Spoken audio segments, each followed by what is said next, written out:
Patricia, what you saw earlier were young men that were throwing stones at the prison gates here, Ophir Prison in Batunia Crossing.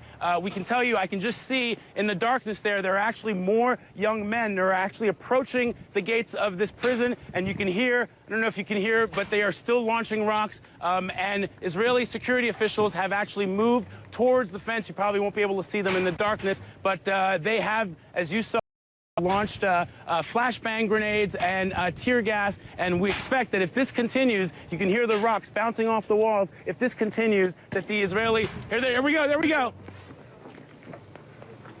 You just, Patricia, you're about to see. If you just saw that flash through, that tracer flash through the air there, that is appears to be. There's another one. There's two more. This is tear gas. It's coming towards us. This is tear gas. We're going to move out of the direction of the tear gas. So tear gas has been launched. Patricia, you can see it behind me here. Luckily it's not, we're going, it's headed in the other direction, so we're not being affected too much by it, but eventually we will.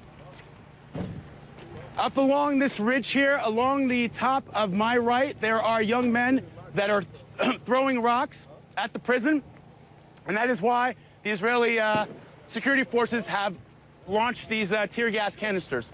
So, Vlad, if you need to go, you just let me know. But how many young men are you seeing? And does this look like something that's going to be readily contained?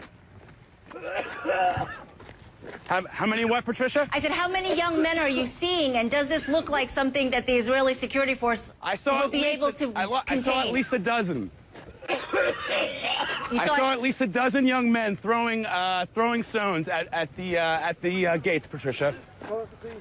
All right. Well, thank you for that. At least a dozen young men throwing gates.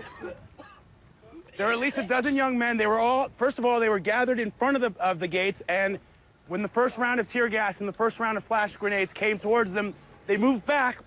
I started to move up on this ridge to my right, and you can't see them here, but they are up on the ridge, sort of crouched behind the rocks and crouched in the grass. And that's where they've been launching their stones. That's where they've been launching their rocks, Patricia. Okay, thank you so much for bringing that to us, Vladimir. We will certainly be checking in with you. Please be careful. Vladimir Duthiers live for us from the West Bank.